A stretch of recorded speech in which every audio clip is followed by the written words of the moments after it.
How to tell if they are worth your time.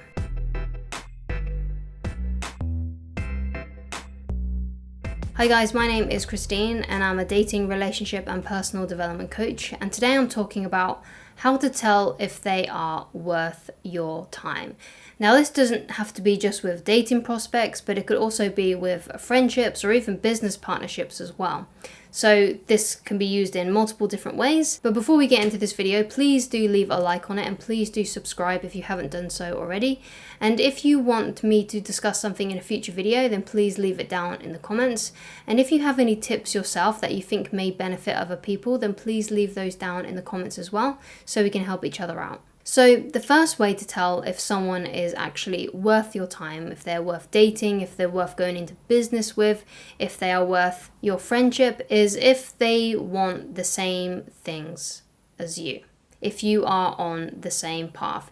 Because the best relationships that we have in our life are the ones where we grow together as individuals, as opposed to going separate ways. Because if you go separate ways, then of course you're going to go your separate ways, and that connection, whether it's a relationship, a friendship, you'll drift apart eventually. So the best kinds of relationships are where you can grow together, be each other's teammates and cheer each other on. Now they may not want the exact same things as you, but basically you're on the same trajectory. So in terms of relationships, obviously if you want to get married, then you need to be with someone who also wants to get married. If you don't want to have children, then you also need to be with someone who doesn't want children. And the reason why this is because if you and your partner are mismatched in some way, it's going to cause a lot of resentment and it's going to cause a lot of upset. So basically, let's say you do not want to have children and then your partner tries to make you have children. And let's say you do end up having kids, even though that's something that you really, really do not want. You're going to end up resenting that partner. And the same goes for if you don't want children and you try and make your partner not want to have children. And if someone wants kids, that's a huge thing for them. And it's the same for someone who doesn't want kids, is a huge thing for them. So you can't force other people into wanting the same things as you if they truly don't want the same things as you. So never try to make the person who you're with into what you want them to be. If they want to have kids and you don't, then you need to separate, because otherwise there's just going to be a lot of misery. Having kids is a big thing. And it's the same with marriage. Getting married is a huge step. It's a big thing to do. So if you don't want to get married and your partner does, then you need to find someone who doesn't want to get married as well, and vice versa. You have to make sure that you all want the same things. And it can even be with other kind of smaller things as well, like if you want animals and they don't like animals, you want to have a dog, let's say, and they don't want any kind of animal in the house, then obviously you need to find someone who likes dogs. You need to be with someone who wants the same things as you, because these things all come into the category of quality of life.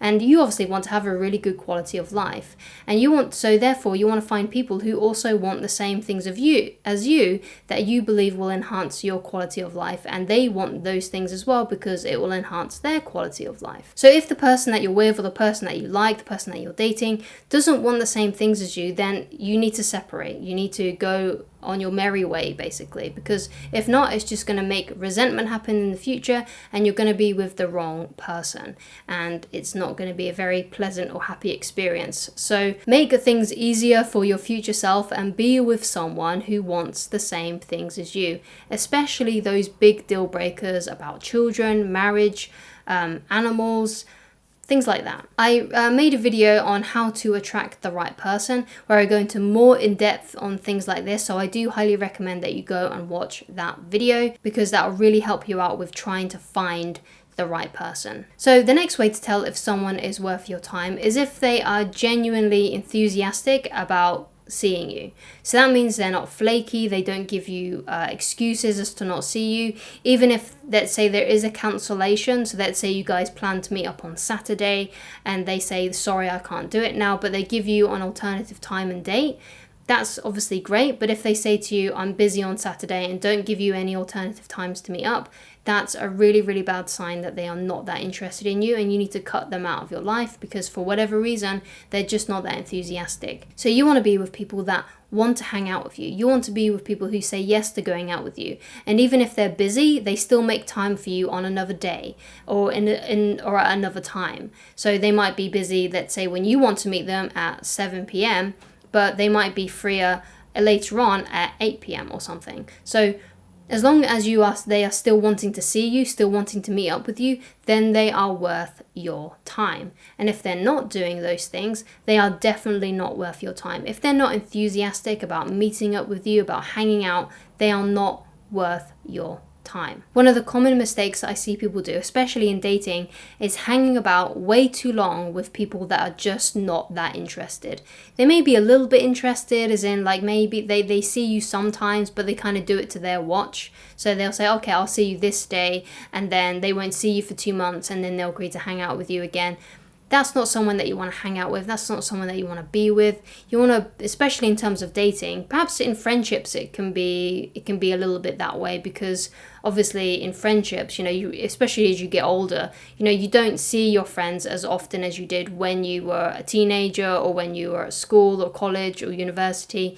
You see them, probably once every couple of months, if that. But if this is someone that you are dating and they only want to see you every couple of months, and you want to see someone more, you want to see someone, let's say, every weekend, or see them every other weekend or something, and you want to start dating this person so you can end up in a relationship where you see each other every day, then obviously you don't want to hang out with people who only want to see you a little bit and to their own watch. So don't wait around for those people that are kind of got their foot out of the door, who are not that interested in you. Only go out with people and spend time with romantic prospects who want to see you often. Do not waste your time on people that are just not that interested in you. And only spend time with people that really are enthusiastic about your interaction, your friendship, your romantic relationship. So another way to tell if they are worth your time is if they are genuinely nice to you and respect you. Because we can make friends with people, we can make business associations with people, and we can make romantic connections with people who perhaps like to see us, like to hang out with us, but aren't very nice to us. So a good marker to know if, let's say, you are with someone who is kind of not very nice to you, they're kind of mean, they're a bit nasty, then gauge how you feel when you are around them. Now, if this person makes you laugh and makes you happy and you feel good when you are around them, then obviously that's someone that you want to spend your time with. You want to spend your time with the people that make you feel good, that make you laugh, that make you happy. You don't want to spend time with people who are miserable, that make you feel sad, that make you feel bad about yourself. Don't spend time with people that make you feel sad, that make you feel bad about yourself, that make you feel, let's say, embarrassed. Perhaps they embarrass you. But if you are around someone who you have positive emotions around, now, of course, it won't be all the time. So perhaps they might tell you something sad and it might make you feel sad. But most of the time, let's say like 80 to 90% of the time, when you're around them, you feel really good about yourself, then those are the people that you want to spend your time with. But do not spend your time with those people that, let's say, 80 to 90% of the time you feel awful around. Okay, so that's how you know if someone is good for you and someone is bad for you. So obviously you want to spend your time with those people that make you feel good about yourself. And that's how to tell if someone is actually worth your time. If you would like to get in touch with me personally, then please go to www.christineloveridge.com. On the shop page of that website, you'll be able to find a free PDF download that you can get. And this PDF is basically a dating manual about dating and relationships. And if you do read it and you do get that PDF, then please let me know if there's anything you would like me to put in there, anything that you feel like I missed out, or if you have any other kind of feedback, then please do let me know so I can make it the best product possible for those people that want it and need it. Thank you so much, guys, and I shall talk to you again very soon. Goodbye.